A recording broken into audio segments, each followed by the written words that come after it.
మత్తయి సువార్త 5వ అధ్యాయంలో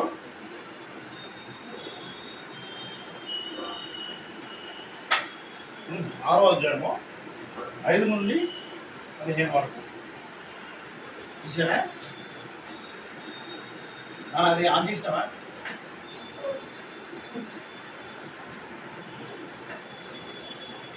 చదవండి, చూడండి. 5 నుంచి చెప్తాను. 5 నుంచి 7 వరకు అశోక్ మామూలు చదువుతాడు. నువ్వు చదువుతానా బైబిల్లో? చదువా? 8 నుంచి 10 వరకు నువ్వు చదువు. కానీ నువ్వు 11 నుంచి 12 వచ్చిన నీవి, 13, 14, 15 నీవి కలిసి రైట్ కూర్చున్నాయి కదా ఎవరో వాళ్ళకి. చదవండి. అశోక్ స్టార్ట్ చేయమన్నాం. మత్తయి సువార్త 5వ అధ్యాయము 1 వచనాలు 5 నుంచి 7 వరకు.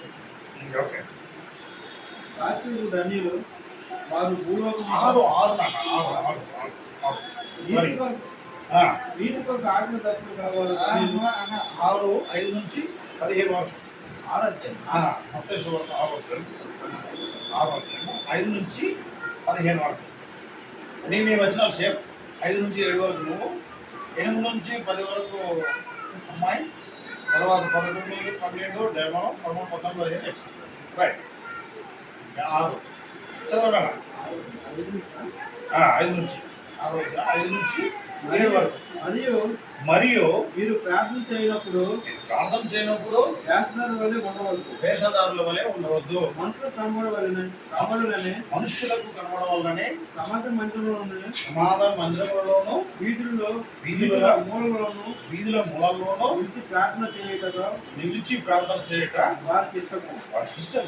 వారు తమ ఫలము పొంది ఉన్నారని నిశ్చయముగా మీతో చెబుతున్నాను. ఓకే. నీవు ప్రార్థన చేయనప్పుడు ఈ గదిలోనికి వెళ్ళి తలుపులు వేసి రహస్యమందున్న నీ తండ్రికి ప్రార్థన చేయము. అప్పుడు రహస్యమందు చూసి నీ తండ్రి నీకు ప్రతిఫలం ఇచ్చును. మరియు మీరు ప్రార్థన చేయనప్పుడు అన్యజనుల వలె వ్యర్థమైన మాటలు వచ్చిపోవద్దు. విస్తరించి మాట్లాడుట వలన మనవి వినబడని వారు తలుచుచున్నారు. మీరు వారి వల్లే ఉండండి. అంటే చూడండి, చాలా మంది ప్రార్థన చేస్తారు. ప్రార్థన చేయడం ఎలా చేయాలో అనేది ఏసేయమంటే గుప్తంగా వివరించాడు. మత్తయి సువార్త 5:6 బాగా చెప్పారు. సో ఆ విధంగానే మనం ఏంటంటే చాలామంది మొదలు ప్రార్థన చేసినప్పుడు ఏం చేస్తారంటే, ఎంతోమంది మెచ్చుకోవాలని, అందరూ చూడాలని, ఆహా ఏమి గొప్ప భక్తులు దిగారా, గొప్ప భక్తులు అని అందరూ అనుకోవాలని ఏం చేస్తారంటే, చాలామందిలో అందరూ చూసేటట్టుగా గొప్ప నోట్లు పెట్టేసి పెద్ద సౌండ్ పెట్టేసి ప్రార్థన చేస్తారు. ఆ ప్రార్థన చేయడం వల్ల ఈ దేవుడు ఆ ప్రార్థన వింటాడో వినకపోవడం దేవుడికి కానీ అక్కడ గొడవలు మాత్రం ఖచ్చితంగా జరుగుతాయి. ఎప్పుడైనా మనం ప్రార్థన చేసినప్పుడు ఎలా చేసుకోవాలంటే, నా ప్రార్థన నువ్వు నన్ను చూడక్కర్లేదు, నేను నిన్ను చూడక్కర్లేదు. నేను ప్రార్థన చేస్తున్న దేవుడు అబ్జర్వ్ చేస్తే చాలు అని అనుకోవాలి. అలాగే నువ్వు కూడా ఎట్లా అనుకోవాలంటే, ప్రార్థన చేసినప్పుడు నా దేవుడు నా మొర వింటాడు. ప్రార్థన ఏంటి? మన అవసరతలో మన ఇరుగుంటోళ్ళకి, పొద్దుంటోళ్ళకి, మన బంధువులకి, మన స్నేహితులకి చెప్తే ఏం చేస్తారో మన గాలి తీసేస్తాడు అని. అదే మన దేవుడికి తలుపేసి మోకరించి ఉపవాసం ఉండి, అవసరమంటే ఉపవాసం ఉండి ప్రార్థన చేసిన వలన దేవుడు ఏం చేస్తాడో మన మొర ఆలకించి ఆ సమస్యకు తగ్గ పరిష్కారాన్ని ఆయన వెంటనే మనకి చేస్తాడు, చూపిస్తాడు. కానీ మనం ఏం చేస్తామంటే, అట్లా చేయకంటే దేవుడు చెప్పేది ఒకటి, మనం చేసేది ఇంకోటి. ఆ విధంగా ఉండకూడదు. ఆ విధంగా ఉంటేనే దేవుడి మేలు మనం పొందుకోలేము. అందులో ఏంటంటే చాలా మందిలో ఇప్పుడు కొంతమంది చాలామంది సువార్తలకు వెళ్తుంటారు. కమలు సువార్తలకు వెళ్ళేటప్పుడు కూడా జరిగే సమస్యలు ఇవే. ఏంటంటే అక్కడ వెళ్తారు, ఇష్టం లేదు అనేటప్పుడు, ఆ గ్రామానికి వెళ్ళేటప్పుడు ఇష్టం లేదు, ఎవరు మీరు నేను ప్రకటిస్తాను వద్దు అనేటప్పుడు దేశ ఒక మాట కూడా చెప్పాడు. మేడం నిరభ్యంతరంగా మీరు అక్కడ నుండే విరమించుకుని వెళ్ళిపోయి సాక్షాత్ చేసుకోవాలే. అప్పట్లో ఆయన సువార్త చేసినప్పుడు కూడా చాలామంది చాలా విలేజెస్లో అంటే అడ్డుకున్నారు. అంటే వాళ్ళకి ఇష్టమైనప్పుడు మనం అక్కడ నుండే చలో ఓకే మీకు నచ్చలేదు కాబట్టి మేము వెళ్తున్నాం, కానీ ఇది మంచి పద్ధతి కాదు, దేవుడి మాటలు మేము ప్రకటించడానికి వచ్చాం కాబట్టి బిడ్డే మీకు మేలు వినకపోతే మీ ఇష్టం అనుకుని అక్కడ నుండి జరిగిపోతుంది. వాదోపవాదాలు చేసుకుంటే అక్కడ నువ్వు నిజమైన దేవుడిని ప్రకటించడానికి వెళ్ళినప్పుడు ఆ మంచి జరగడానికి బదులు చెడు కూడా జరగడానికి అవకాశం ఉంటుంది. ఎందుకంటే సైతాన్ గారు అక్కడే మనల్ని పట్టం. వాదోపవాదాల మధ్యన ఏమవుతుంది, వాదన వల్ల ఏమవుతుంది, గొడవ ఎక్కువైపోతుంది. సో ఇక్కడ మనం ఎందుకు వెళ్ళాం ఆ ఊరికి, వాక్యాన్ని అనేక మందికి దేవుడి మాటలు చెప్పడానికి వెళ్ళాం. సో అక్కడ ఎవరో గొంగుల పురుగు తగినప్పుడు ఆ గొంగుల పురుగుని అక్కడే వదిలేసి ఓకే ఆ గొంగుల పురుగుతో ఇంకొక 10 మంది జాయింట్ అవుతారు. సో అలాంటి వాళ్ళు మనం ఏం చేయాలి, పక్కన పెట్టేసి అక్కడ జాగ్రత్తగా పెట్టాలి. ఎందుకంటే వాళ్ళకి ఇష్టం లేనప్పుడు వాళ్ళ తర్వాత నువ్వు చచ్చిపోతావు, వాడు చచ్చిపోతావు, ఆ తర్వాత ఏముంటుందో కదా అని దేవుడు తెలుసు, బైబిల్ చెప్తాడు కాబట్టి. సో ఆ విధంగా మనం ఏం చేయాలంటే గొడవ ఆర్గ్యుమెంట్ అనేది ఎక్కువ పెట్టుకోకుండా అక్కడ నుంచి జరిగిపోతుంది.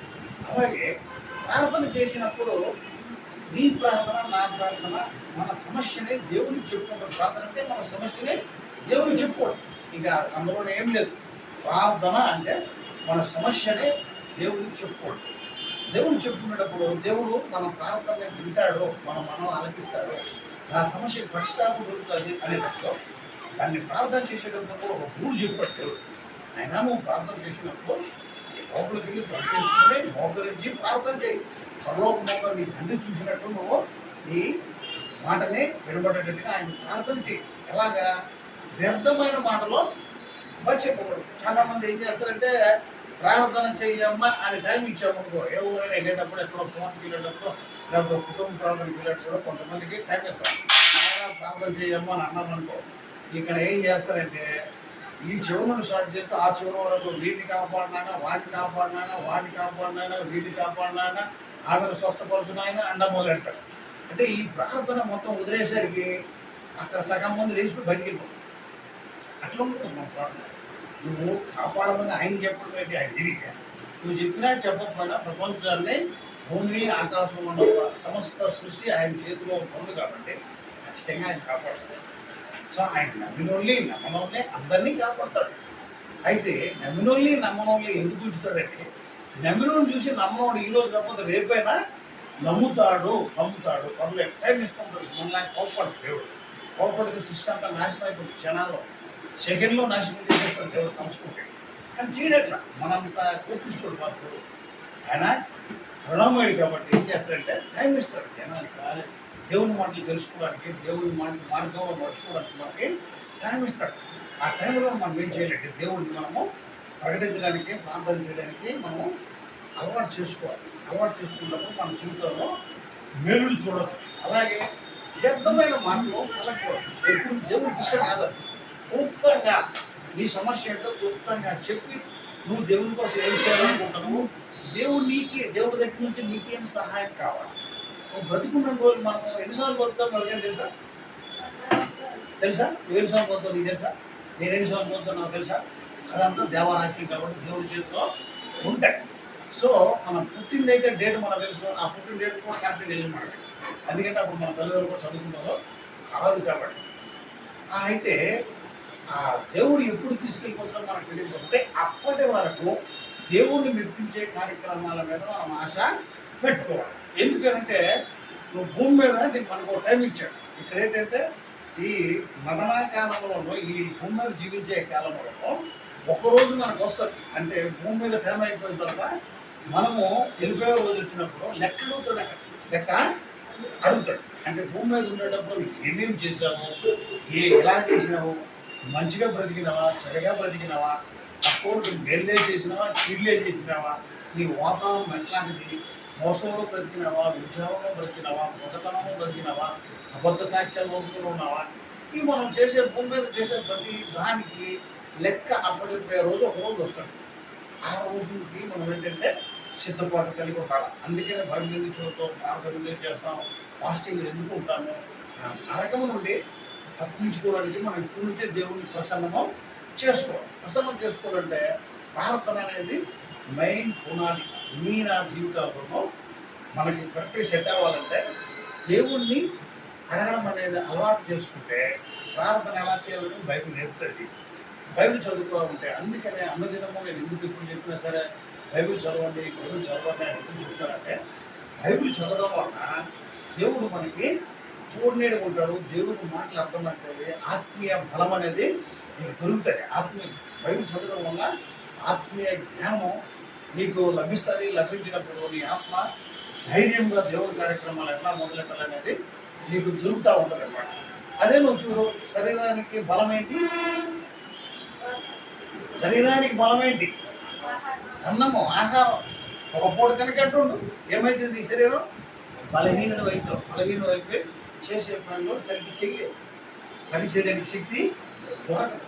అదే శరీరానికి ఆహారం ఎట్లో ఒక పూట తినకపోతే దానికి బలహీనత ఎట్లా వచ్చేస్తుందో, సో ఆత్మ కూడా నీలో ఉన్న మనలో బాడీలోనూ రెండు ఉన్నాయి. ఒకటి ఆత్మ, రెండు శరీరం.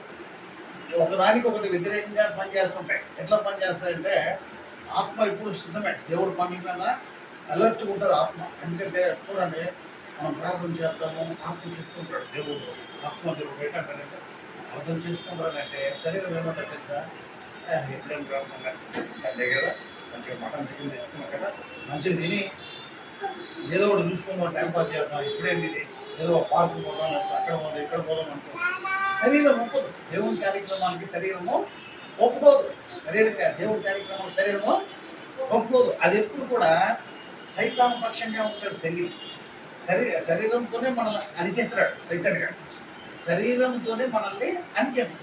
ఎప్పుడైతే నువ్వు అణిచేయడం మొదలెట్టాడో, ప్రార్థనకి నీ శరీరం మొదలెట్టా ఉందంటే నువ్వు వెంటనే అనుకోవాలి, సైతాన్ గారు మనల్ని కబ్జా చేశాడు అని అనుకోవాలి. కాబట్టి వచ్చేది నీకు వెంటనే. అప్పుడే నువ్వు ఏం చేయాలి? ఆ ననంగొప్పడానికి బైబిల్ పట్టుకొని ప్రార్థన చేయడం ఇమ్మీడియట్లీ స్టార్ట్ చేసినప్పుడు సైతాన్ గారు నీ దగ్గర ఉండడు. అయితే ఈ ప్రార్థన వల్ల మేలు ఏంటి అని అనవచ్చు. చాలా మేలు. ప్రార్థన వల్ల ఎంతోమంది ఎన్నో మేలు దేవుడి దగ్గర నుండి అనిపించారు. కేరీతు వాళ్ళ దగ్గర ఏలియా గారికి ఎవరు ఆహారం తెచ్చారు? దేని వలన? కేరీతు వాళ్ళ దగ్గర దేశం అంతా కరువుతో ఉంది. కేరీతు వాళ్ళ దగ్గర ఏలియా గారు ఉన్నారు, ప్రార్థన చేస్తుంది. దేశంలో ఆహారం లేదు. లేకపోతే దేవుడు ప్రార్థన చేయడం వలన కాకోలానికి దేవుడు ఆజ్ఞ ఇచ్చాడు. ఆజ్ఞ కాకులు వెళ్ళిపోయి అనుదినము రొట్టె మాంసాన్ని మన దైవజనుడు అని ఏలియా గారికి ఇస్తుంది ఆ కాకులు. చూసారా ప్రార్థన చేయడం వల్ల ఎంత మేలు జరుగుతుంది అక్కడ. సో ప్రార్థన వలన సారెపోత విధవరాలకి సంవత్సరం పాటు మళ్ళీ భూమి మీద వర్షం పడేటంత వరకు కూడా ఆ బుడ్డిలో నూనె అయిపోలేదు, తొట్టులో పిండి కూడా. ఎందువలన? ప్రార్థన జీవితం ఉన్నందువలన దేవునికి నీకు కనెక్టివిటీ అనేది పెరుగుతుంది. ప్రార్థన ప్రతిరోజు నీ ఇంట్లో ఉండడం వల్ల, ప్రార్థన చేసుకోవడం వ్యక్తిగతంగా, కుటుంబపరంగా, సంఘపరంగా నువ్వు ప్రార్థనలో ఉండేటప్పుడు ఈ చైన్ అనేది విడిపోకుండా ఉంటే ఆటోమేటిక్గా ఈ ప్రార్థనా జీవితం అనేది దేవుని దగ్గరకి నిన్ను చేస్తుంది. దేవుని దగ్గర ఎఫెక్ట్ చేస్తుంది. ఒక ప్రార్థన ద్వారా తప్పించి నా బలంతో నేను దేవుని దగ్గరికి వెళ్ళిపోతున్నాను, లేకపోతే నా డబ్బు ద్వారా దేవుని దగ్గరికి వెళ్ళిపోతున్నాను, లేకపోతే నా భూముల ద్వారా నేను వెళ్ళిపోతున్నాను దేవుని దగ్గరికి, నా బంగారం ద్వారా దేవుని దగ్గరికి వెళ్తున్నట్టు అన్ని ధర్మేస్తాడు దేవుడు. ఇవేమి దేవునికి ఇష్టమే, ఎంతవరకు ఇష్టమో అంతవరకే ఇష్టం. అవన్నీ మనకిస్తారు వాడుకోవడానికి. కానీ వాటితో మనం దేవుడిని మెప్పిస్తామంటే నడవం.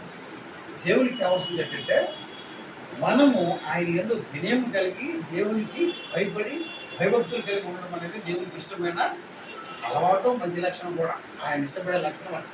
సో అదే విషయాన్ని మనము ప్రార్థనాపూర్వకంగా దేవునికి మనము తెలియజేస్తాం. ఎప్పుడు మనకు ఎన్ని పనులు ఉన్నాయి, జీవనోపాధి పనులు చాలా ఉంటాయి, ఉపాధి పనులు చాలా ఉంటాయి. డ్యూటీకి వెళ్ళాలి, తప్పదు. ఈ లోకంలో ఉండేటప్పుడు కష్టపడాలి, సంపాదించుకోవాలి. ఆ మార్గాన్ని దేవుడు నీకు ఇస్తాడు. నీకు ఈజీ, చాలా ఇబ్బందిగా ఉంటుంది, నాకు దొరకట్లేదు, ఏమి దొరకట్లేదు, నా పని బతికే తిరగైపోతుందనే టైంలో కూడా నువ్వు ప్రార్థన చేసుకునేటప్పుడు నీ లైఫ్ని ఈజీగా దేవుడు సెటిల్మెంట్ చేస్తాడు. చాలామంది తెలియదు, ఏదో చేస్తాడంటారు, బయలుదేరుతా ఉంటారు, కానీ అసలు విషయం మర్చిపోతాడు. నువ్వు ఎంత గొప్పవైనా సరే, నువ్వు ఎంత గొప్పవాడవని, ఎంత తెలివైనవాడని, లేకపోతే ఎంత మేధావని, ఎంత డబ్బునడం, ఎంతో పెద్ద పదవును, దేశాధ్యక్షుడు అయినా సరే, ఎందుకు నువ్వు దేవుణ్ణి కలిగి సృష్టికర్తను మర్చిపోతే నీ ఆత్మ నరకంలోకి వెళ్ళిపోతుంది. ఏమీ ప్రయోజనం. ముందు తెలుసుకోవాల్సింది ఆ నిజమైన దేవుడిని తెలుసుకొని ఆ దేవుడు చెప్పిన మాటల్ని క్షుణ్ణంగా ఇక్కడ భూమి మీద నెరవేర్చడం. మన అలవాటు ఎలా ఉండాలంటే దేవుని మాటల్ని క్షుణ్ణంగా మనము నేర్చుకొని అది మనము పార్టిసిపేట్ చేయాలి. ప్రార్థనకి మన శరీరాన్ని వంచాలి. ఆ శరీరాన్ని వంచాలి. ఆత్మ అలాగే ఉంటుంది కానీ శరీరం ఒప్పుకోదు. దాన్ని కూడా వంచాలి. దాన్ని కూడా వంచాలి. ఎందుకు వంచాలంటే దేవుడికి నువ్వు తగ్గినవాడు. నువ్వు దేవుడికి దూరపడిపోకూడదు. ఎందుకు దూరపడిపోకూడదు అంటే చాలామంది అనుకుంటారు. చాలామంది ఏమనుకుంటారంటే చనిపోయిన తర్వాత దేవుడు చూసారా, నీకు తెలిసారా, వెళ్ళినావా, దేవుడు కళ్ళలో చెప్పినాడా, నరకముందనేసి నువ్వు చెప్తున్నావు పెద్దగా అంటే బైబిల్ చెప్తుంది. మనకి బైబిల్ చెప్తుంది. బైబిల్ ఏం చెప్తుంది ఇక్కడ? బైబిల్ క్షుణ్ణంగా చెప్తుంది. ఆయన ప్రార్థనా జీవితం నీ సృష్టికర్తను నువ్వు తెలుసుకోకపోతే ఖచ్చితంగా నువ్వు నరకంలో పడతావు. ప్రసంగులు ఏమంటాడు, మీ బాల్య దినములందే నీ సృష్టికర్తను స్వర్ణకు తెచ్చుకుంటుండు. మనం ఏంటంటాము, బాప్తీసం తీసుకోరా, దేవుడు నమ్ముకోరా అంటే ఇప్పుడే బాప్తీసం ఏంటంటే ఇంకా చాలా టైం ఉంది, ఇంకా ఇంటర్మీడియట్గా చదువుతాడు. మరణం ఎప్పుడు వస్తుందో తెలుసా నీకు? లక్షణ అనే టికెట్ నీ దగ్గర లేకపోతే పరలోకానికి వెళ్ళడం చాలా కష్టం. అదేదో డబ్బుతో కొనలేము, బంగారంతో కొనలేము పరలోకాన్ని. దేవుని యందు భగవద్గీతతో మాత్రమే దాన్ని పొందగలుగుతాం. సో అందుకే మనము ఎన్ని పనులున్నా ఫస్ట్ మనకి ఉపాధి దేవుడు ఇస్తాడు, జీవనోపాధి ఇస్తాడు. 4 రోజులు దేవుడు మీరు ఖచ్చితంగా పోతాడు. కానీ ఈ హోపు విశ్వాసం అనే దేవుడి మీద మనం పెట్టుకునేటప్పుడు ఖచ్చితంగా దేవుడు మన పట్ల మేలు చేస్తాడు. సో ప్రార్థన అనేటప్పుడు క్షుణ్ణంగా దేవుడు మెచ్చే ప్రార్థన. బయటల గురించి, రాజకీయ నాయకుల గురించి, మన అధికారుల గురించి, మన నాయకుల గురించి, దేశం గురించి, ప్రపంచం గురించి, ప్రపంచంలో ఉన్న రాజకీయ వేత్తల గురించి మనం ప్రార్థన చేసినప్పుడు వాళ్ళు ఎలాంటి వాడైనా ఆ సీట్లో కూర్చున్న వాటిని కీట్ పెట్టి తిప్పినప్పుడు దేవుడు మాత్రమే.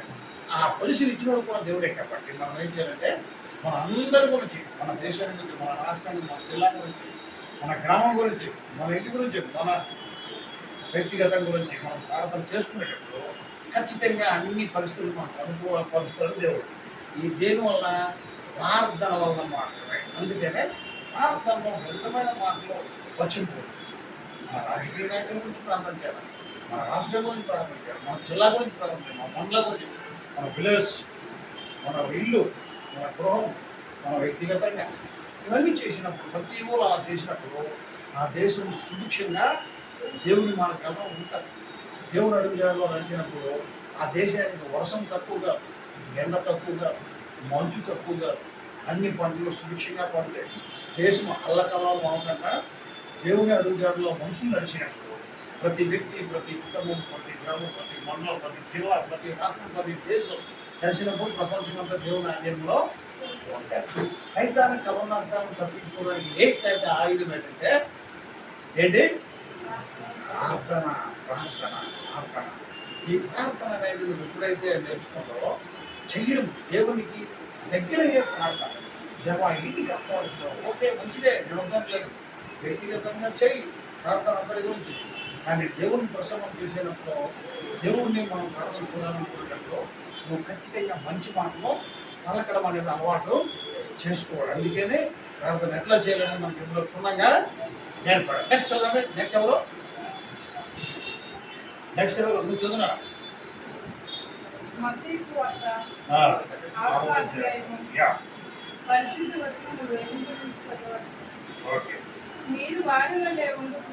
మీరు వారి వలె ఉండకుడి. మీరు మీ తండ్రిని అడుగక మునిపే మీకు అక్కరగా నున్నవేవో ఆయనకి తెలియను. కాబట్టి మీరు ఇలాగ ప్రార్థన చేయండి. పరలోకమందున్న మా తండ్రి, నీ నామము పరిశుద్ధపరచబడును గాక. నీ రాజ్యం వచ్చును గాక. నీ చిత్తము పరలోకమందు నెరవేరుచున్నట్లు భూమి యందును నెరవేరును గాక. భూమి యందును నెరవేరును గాక. అది మనం ప్రార్థన చేయాలి. మనం ఇంటి బాగా ఏం చేస్తాం? దేవుడు చెప్పింది బాడేసి మన ఇష్టానుసారమైన ప్రార్థన చేయాలి. చూడండి, నేను చెప్పడం కాదు, నేనేదో తిడుతున్నాను చాలా మంది అనుకోండి. కాదు, బైబిల్ చెప్తుంటేనే కరెక్టా? నేను చెప్పేది కరెక్టా? నేను ఎక్కడ నుండి చెప్తాను? బైబిల్ నుండే చెప్తాను. సాధారణ చాలా మంది చెప్తుంటాను, ఏదోలా ఫీల్ అవుతుంటాం. అలా కాదు, దేవుడు ఒకటే చెప్పాడు మనం ఎలాగ ప్రార్థన చేయాలా, ఎలా ఉండాలా, ఏమని అడగాలనేది ఖచ్చితంగా అందులో చెప్పాడు. ఏంటి అని అన్నాడు. అదే చెప్పాడు, ఇలాగ ప్రార్థన చేయాలి. పరలోకముందున్న మా తండ్రి, మీ నామం పరిశుద్ధపరచబడిన గాక, మీ రాజ్యము వచ్చుగాక, మీ చిత్తం పరలోకమందు నెరవేర్చినట్లు భూమి అందును కూడా. అప్పుడు ఏమైంది తెలుసా? ఏ గొడవలు ఉండవు, ఇబ్బందులు ఉండవు, ఇరుకులు ఉండవు. దేవుని రాజ్యంగానే భూలోకంలో వచ్చింది. నేను పరలోకంలో నెరవేర్చినట్టు భూలోకంలో వస్తే ఇబ్బందులు ఉండవు, అసూయలు ఉండవు, విమర్శలు ఉండవు, గొడవలు ఉండవు, కొట్లాటలు ఉండవు, జాతికి జాతికి మధ్యన భేదాలు ఉండవు. అక్కడ ఏం జాతులు లేవు, అందరూ కలిసికట్టుగా ఉంటాం. ఓన్లీ మనం మహిమపరచాల్సింది మనలో సృష్టించిన దేవుడు అంటే యెహోవా దేవుడిని మాత్రమే, ట్రూ యేసయ్య ద్వారా మాత్రమే ఆయన్ని మనము ప్రార్థన చేయాలి, మహిమపరచాలి, స్తుతించాలి. ఇది ఆయనకు కావాల్సింది. మీకు ఇంకేమన్నాడు? మీకు అక్కరగా ఉన్నవేమో మీరు అడగక మునిపే తెలీదా? నీకు అక్కరగా ఉన్నదేమో నాకు తెలీదా? నువ్వు 3 కోట్ల పుట్టిన ప్రతి మనిషి 3 కోట్ల భోజనం చేస్తున్న సంగతి దేవుడు తెలీదా? పుట్టిన ప్రతి భూమి మీద ప్రతి జీవి ఏది తింటుందో తెలియదు దేవుడికి. తెలియకంటే సృష్టించడా ఆడు, అదేం తింటుందో తెలియదు దేవుడు. ఆయనకంతా తెలుసు. ఆయన మీరు చేయాల్సింది ఏంటంటే దైవ చిత్తానుసారమైన వ్యక్తిత్వం కలిగి దేవుడి చిత్తానుసారంగా మనం జీవించడం అనేది అలవాటు చేసుకుంటాం. దేవుడు ఖచ్చితంగా మనల్ని జీవిస్తాడు, ఆశీర్వదిస్తాడు. మీరు గుండెను ఆశీర్వదింపడతావు, బయట ఆశీర్వదింపడతావు. ఎప్పుడు దేవుడి చిత్తానుసారంగా నువ్వు జీవించినప్పుడు అప్పుడు ఏమైందంటే దేవుడు ఖచ్చితంగా నిన్ను జీవిస్తాడు. నువ్వేం చేయాలంటే దైవ చిత్తానుసారంగా ఆయన ఏం చెప్తున్నాడో అది మాత్రమే మనము చేయాలి. చేసినప్పుడు ఖచ్చితంగా దేవుడు మనల్ని జీవిస్తాడు. ఆ విధంగానే ప్రతి ఒక్కరు ఉండేటప్పుడు ప్రపంచమంతా ఆ విధంగా బైబిల్ చెప్పినట్టు ఉంటే దేవుడు అన్ని విధాలుగా మనకు సహాయపడుతూ ఉంటాడు. సైతానికి చూడడు. కానీ మనం ఏం చేస్తామంటే దేవుడు చెప్తుంది ఒకటి, వీళ్ళు చేస్తుంది ఇంకోటి, అన్ని ఇబ్బందులు పడతాం. ఉదాహరణకి ప్రార్థన చేయండి రా బాబు, ప్రతిరోజు ప్రార్థన జీవితాన్ని కలిగి ఉన్నాడు అని దేవుడు చెప్తే ప్రార్థన మానేసి సినిమాలు, షికార్లు, ఇంకా ఏవేవో మొదలెడుతుంది. దాని ఉపయోగమే ఉంది. అందులో ఏముంటుంది? మంచి ఏముండదు. మీడియాను ఉపయోగించండి, దేవుని నామాన్ని పరిశుద్ధపరచడానికి ఉపయోగించండి. సినిమాను ఉపయోగించండి, దేవుని చలనచిత్రాలు తీయండి. అప్పుడు దేవుని చలనచిత్రాలు తీయడం వల్ల, దైవ చిత్తానుసారమైన సినిమాలు తీయడం వల్ల మనుషులు మోకవుతూ వదిలేసి దైవ చిత్తాన్ని తెలుసుకొని తద్వారా దేవునికి దగ్గరయ్యే స్థితి ఉంటారు. అంతేగాని ఇప్పుడు వచ్చిన సినిమాల్లో ఏం కనబడతాయి, ఎంతసేపు నా ఆటలు అంటే అందులో ఏముంటారు? పిచ్చికెక్కులు తప్పించి మీరు చేయాల్సింది ఏంటంటే, మనం చేయాల్సింది సినిమా ఇచ్చింది దేవుడు ఇక్కడ మీడియాని ఉపయోగించుకొని దేవునికి మెచ్చే కార్యక్రమాలు, తద్వారా మంచి సినిమాలు తీయడం వల్ల జనాలు ఉపయోగకరంగా మనుషులు తప్పు మార్గంలో వెళ్ళకుండా ఉండే సినిమా తీసినప్పుడు మనుషులందరూ మీడియాని చాలా బాగా ఆకర్షిస్తారు. ప్రార్థన చేయాలని వ్యక్తిగతంగా చేయరు, కానీ మీడియా ద్వారా మనం సినిమాలే చెప్పిన మాట బాగా వింటాం. అందుకనే సినిమా తీసినప్పుడు కూడా ఎట్లా ఉండాలంటే దైవ చిత్తానుసారమైన సినిమా తీసినప్పుడు ఖచ్చితంగా ఈ లోకానికి సరిపడిందే కాదు, పరలోకంలో నీ ఆత్మ అంటే మనం నరకానికి వెళ్ళకంటే మనుషులను తప్పించే సినిమాలు తీయాలి. అది బైబిల్ చదువుకునేటప్పుడు ఖచ్చితంగా అందులో ఉంటుంది.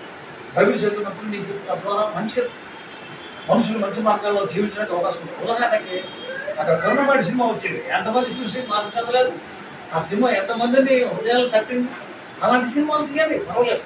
ఆ సినిమాల వల్ల మనుషులు చెడు మార్గాన్ని వదిలేసి నిజదేవుని తెలుసుకుని ఆయన్ని ఆరాధించినప్పుడు ఏ మనిషి అయినా, ఏ గ్రామమైనా, ఏ మండలమైనా, ఏ జిల్లా అయినా, ఏ రాష్ట్రమైనా, ఏ దేశమైనా మొత్తాన్ని ప్రపంచంలో స్వస్యసమం అవుతాడు దేవుడు. సైతానిగాడికి మార్గం లేదు, తోవలేదు. ఎప్పుడైతే నువ్వు దేవుడి మాటల ప్రకారం ఉంటావో సైతానిగాడికి తోవ ఉండదు. సైతానిగాడు నేర్పింది ఏంటి? ఇక దేవుడిని వదిలేసామంటే ఇంకా నెక్స్ట్ ఆప్షన్ ఎవరు ఉంటాడు? సైతానిగాడు. వాడు ప్రార్థన చేయడం దేవుడిలో నమ్మకము అవ్వకపోతే నీ జీవితంలో అన్నీ దరిద్రత పట్టుకోవద్దు. సెల్ఫిష్ అనేది నీలో వచ్చేస్తుంది. ఎంతో మందిలో నేను నా కుటుంబం బాగుండాలి, అన్నిటికీ నీ పేర్లే పెట్టుకుంటావు, నీ పేర్లే పెట్టుకుంటావు. ఎందుకు అలాగే? నువ్వు ఇక్కడ శాస్త్రం ఉంటావా? భూలోకంలో కూడా శాస్త్రం ఉంటాడా? మరి ఎందుకు నీకు ఆశ, కక్కుర్తి బుద్ధి ఎందుకు? ఎంత ఉన్నా ఇంకా కావాలంటావు. అది కక్కుర్తి, సెల్ఫిష్నెస్ అనేది వచ్చేస్తుంది. అందుకంటే మనిషి ఇవన్నీ పోవాలంటే దేవుడు వాక్యాన్ని ఇచ్చిన వాక్యాన్ని ధ్యానించినప్పుడు ఖచ్చితంగా మనిషి దైవ చిత్తానుసారంగా జీవించి పరలోకాన్ని పొందుకునే అవకాశం ఉంటుంది. నెక్స్ట్ చదువుదామా. మా అనుదిన ఆహారము నేడు మాకు దయచేయము, మా రుణస్తులను మేము క్షమించిన ప్రకారం మా రుణములను క్షమించము. మనం ఎట్లా ఉండాలంటే అనుదినము దేవుడి వైపు చూసేటట్టుగా మన జీవితాన్ని మలుచుకోవాలి. నాయన మేము మా అప్పులు మేము అప్పించిన మాకు ఇవ్వకపోతే మేము క్షమించినట్టు మా అప్పులు కూడా మీరు క్షమించండి కూడా క్షమిస్తాడు ఖచ్చితంగా. నెక్స్ట్ మమ్మల్ని శోధనలోకి తేక దుష్టు నుండి మమ్మల్ని తప్పించుము. మనుషుల అపరాధములను క్షమించిన యెడల మీ పరలోకపు తండ్రి మీ అపరాధములను క్షమింపడు. చూసారా ఎట్లా ఉంటుందంటే, ఎప్పుడైతే మనం ఇతరులు మన పక్షంగా ఎవరైనా తప్పు చేయొచ్చు వాళ్ళకి క్షమించండి, వాళ్ళ పూర్వకంగా క్షమించండి. దానివల్ల దేవుడు వాళ్ళకి తీర్పు ఇస్తాడు. నువ్వే కొట్లాట పెట్టుకుంటావు, బైబిల్ చెబుతావు, నువ్వే కొట్లాట పెట్టుకుంటావు, తప్పది, అది చేయకూడదు. ఏసయ్య కొట్టినోడు సైడు ఒక చంపేమంటారు అన్నారు. ఆయన చేతకాయనోడు గట్టు కాదు, మనకి నేర్పాడు. భూమి మీద మనుషులు ఎక్కువైతారా, ముందు మీకు ఎదురైతే ఇదే సమస్యలు. కనుక ఈ విధంగా మీరు ఉండాలి. అనవసరంగా రెచ్చి పోకూడదు. అన్నంతమంది వేసుకున్నారు తన్ను తాను తగ్గించుకున్నాడు. ఎట్లంటే శిలువ మరణం పొందినంతగా తగ్గించుకున్నాడు. ఆయన చేతకాయన సృష్టికర్త. ఆయన తలుచుకుంటే శరీరంలో మొత్తం సర్వప్రపంచాన్ని సర్వనాశించబడాడు. కానీ అది కాదు, ఆయన వచ్చింది సర్వ మానవానికి దేవుని చిత్తాన్ని దైవ చిత్తాన్ని తెలియజెప్పి తద్వారా మనుషులు సైతాన్య మార్గాలను తప్పింపబడి దేవుని మార్గాల్లో ఈ భూలోకంలో నడుచుకుంటూ తద్వారా దేవుని రాజ్యాన్ని పొందుకోవాలని ఆయన ఆశ, తండ్రి అని దేవుని ఆశ. ఆశని ఇక్కడ భూమి మీద వివరించడానికే యేసయ్య వచ్చాడు. సో మనము బైబిల్ ఏం చెప్తుందో దాని ప్రకారం వెళ్ళేటప్పుడు ఖచ్చితంగా దేవుని వెళ్ళి మనము రుచి చూడవచ్చు. ఆ విధంగా మనం ఉండడానికి ప్రయత్నం చేయాలని తప్పించి మన సొంత తెలివితేటలతో ముందుకు వెళ్ళవచ్చు. అందుకే నేను ప్రతి వీడియోలో చెప్తాను. నేను నాకు అవకాశం ఉంది కాబట్టి చెప్తున్నా ఏంటంటే, దేవుని వాక్యాన్ని చదవండి, దాని చిత్తానుసారంగా నడవండి. ఎవరో చెప్పిన మాట కనుక బాబు బైబిల్ చదవండి. అందులో ఏం చెప్పలేదు. బైబిల్ ఏం చెప్పింది? మంచి చేయడం చెడుని వదిలేయండి, సైతాన్ గారు మీ దగ్గర రాడు. చెడు మార్గాలు వదిలేసేయండి, సైతాన్ గారు నీ దగ్గర లేనంటే అప్పుడు దేవుడు నీ దగ్గర ఉంటాడు. దేవుడు నీ దగ్గర ఉండేటప్పుడు నీకు అన్ని మేమే దొరికే కీడు ఎక్కడ? నీకు కీడు చేయాలనుకున్నావు కూడా అక్కడ దేవుడు లేకుండా చేస్తాడు. నువ్వు చేతగానే పర్లేదు, నీకేం తెలియలేకపోయినా పర్లేదు, కానీ నీ పక్షంగా ఉన్న దేవుడు మాత్రం నీకు వ్యతిరేకంగా ప్రతి వాడిని తొక్కి నాన్న తీసేస్తాడు. నమ్ముతున్నావా? ఒకసారి ప్రజలు చెప్పండి హల్లెలూయా. సో అట్లా మన జీవితాల్లో దేవుడి మేలు పొందుకోవాలంటే ఖచ్చితంగా మనం దైవ చిత్తానుసారంగా నడుచుకోవాలి. ప్రార్థన చేయమని అలవాటు చేసుకోవాలి. మనం వ్యక్తిగతంగా ప్రార్థన చేసుకోవాలి. మనం ఇంట్లో నుంచి బయటికి వెళ్ళినప్పుడు ప్రార్థన చేయాలి, బయట నుండి ఇంట్లోకి వచ్చినప్పుడు ప్రార్థన చేయాలి, డ్యూటీకి వెళ్ళేటప్పుడు ప్రార్థన చేయాలి. డ్యూటీలో ప్రార్థన చేసుకోవాలి. పని స్టార్ట్ చేసినప్పుడు నీ మేనేజ్మెంట్ కూడా సంతోషించే కార్యక్రమం నీ ద్వారా దేవుడు జరిగిస్తాడు. నీ మేనేజ్మెంట్ అంతవరకు నీ మీద ప్రేమ లేని మేనేజ్మెంట్ ఒకటేసారి నీ మీద ప్రేమ ఉడికినట్టు చేయిస్తాడు. దేవుడు అంటే ఏంటి? లేని దాన్ని ఉన్నట్టుగా, ఉన్నదాన్ని లేనట్టుగా చేసినోడే దైవం. ఆ దేవుడిని మనం అనుకునేటప్పుడు ఖచ్చితంగా ఆయన మార్గాలు తెలుసుకొని మనం వ్యవహరించాలి. అట్లా మనం దేవుడి మేలులో పొందుకునే అవకాశం ఎక్కువ. అలా లేకుండా మన సొంత తెలివితేటలో ఎవరో చెప్పారో, ఇది చెప్పారు అనుకుంటే నష్టాలు చవి చూసే యాక్షన్ దగ్గరలో ఉందనుకో. ఎప్పుడు సైతాన్ గారికి ఎలాగ ఉంటుంది? ప్రాంతంలోని జీవితం ఎలాగ ఉంటుందంటే ఎడారిలాగా ఉంటుంది. ఎడారిలో నీళ్ళు దొరుకుతాయా? నీళ్ళు దొరకకపోతే ఏమవుతుంది? జంతువులు, మనుషులు కూడా ఏమవుతారు? అంతే సంగతి అయిపోతుంది. ప్రాంతం లేకపోతే నీ నా జీవితం ఎట్లా ఉంటుందంటే ఎడారి జీవితం అయిపోతుంది. ఎడారిలో నీరు ఉండదు కనుక ఎక్కువ రోజులు బ్రతికే ఛాన్స్ ఉండదు. ఈజీగా సైతాన్ గారు వలవేసేట్లు కనుక ప్రార్థన జీవితాన్ని కలిగి ఉండడం అనేది అలవాటు చేసుకోవాలి. సాక్షాత్ ఇది ఎవరు చెప్పారు? నేనా? ఎవరు చెప్పారు? ఎవరు? యేసయ్య చెప్పాడా? యేసయ్య చెప్పాడు కాబట్టి నేను మీకు చెప్తున్నా. నేను చదువుకున్నాను కాబట్టి నేను మీకు చెప్తున్నా. ప్రార్థన జీవితాన్ని కలిగి ఉండడం వల్ల అలవాటు చేసుకుంటే ఖచ్చితంగా దేవుడి మీద మనము పొందుకోవచ్చు. ఎప్పుడు కూడా సైతానికి ఎడమకూడదు. సైతానికి ఎడమిచ్చామంటే కోపం అయిపోతాం. సైతానికి ఎడ లోకాన్ని చూపెడుతుంటారు. లోకంలో శాశ్వతం నువ్వు కబ్జా చేసేసేయి, మొత్తం ప్రపంచాన్ని ఆక్రమించుకో, నువ్వే మహారాజు, అంతా నువ్వే, నీకు చాలా తెలివి ఉంది, ముంచేసే, పక్కోడు ముంచిపోతే నువ్వెలా పైపోతావు అనేది నేర్పుతాడు సైతానికి. ఏంటి మంత్రము? పక్కోడు మోసం చేయకపోతే, తంత్రం చేయకపోతే నువ్వెప్పుడు పైపోతావు అవి. నువ్వు చేయాల్సిందే. నువ్వు పైకి రావాలంటే పక్కోడనే తొక్కాల్సిందే. కులము, రాజ్యము, అది ఇది, వర్గము, మతము అన్ని లేకపోవడం వేదాలన్నీ సృష్టిస్తా మనుషులు దేవుని దగ్గర చేరకుండా అనేకమైన తంత్రాలు కల్పిస్తుంటాడు.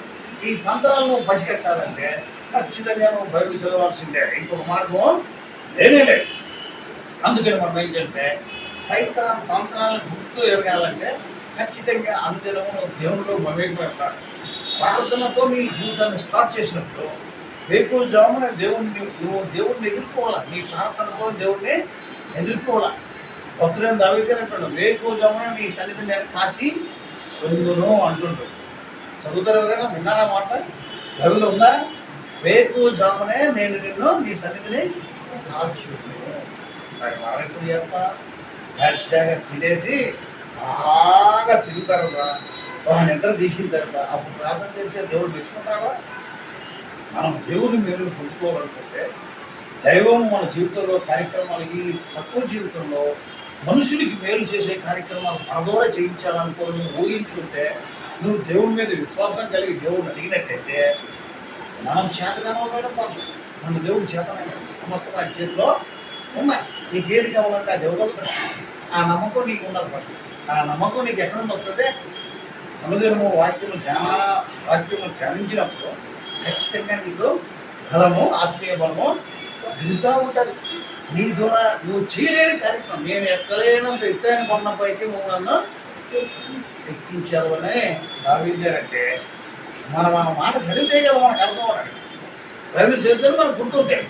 బైబిల్ చదవకపోతే మనకు గుర్తులేవు. అందుకు నా బతుకు ఇంతే కదా, నా జీవితం అయిపోయింది కదా, ఇంతే కదా నా బతుకు అనుభవం ఉంటాడు. ఆ దేవుడికి నైష్కారం అంతా అలాగే అర్థం చేసుకుంటున్నాడు. ఇదే కదా, నాకు ఇంకే లేదు కదా. ఎప్పుడైతే నువ్వు బైబిల్ చదువుతావో, బైబిల్ చదువులో యేసేపు గారు ఏమయ్యాడు ఆ దేశానికి? ఎక్కడ? దేశంలో ప్రధానమంత్రి అయ్యాడు.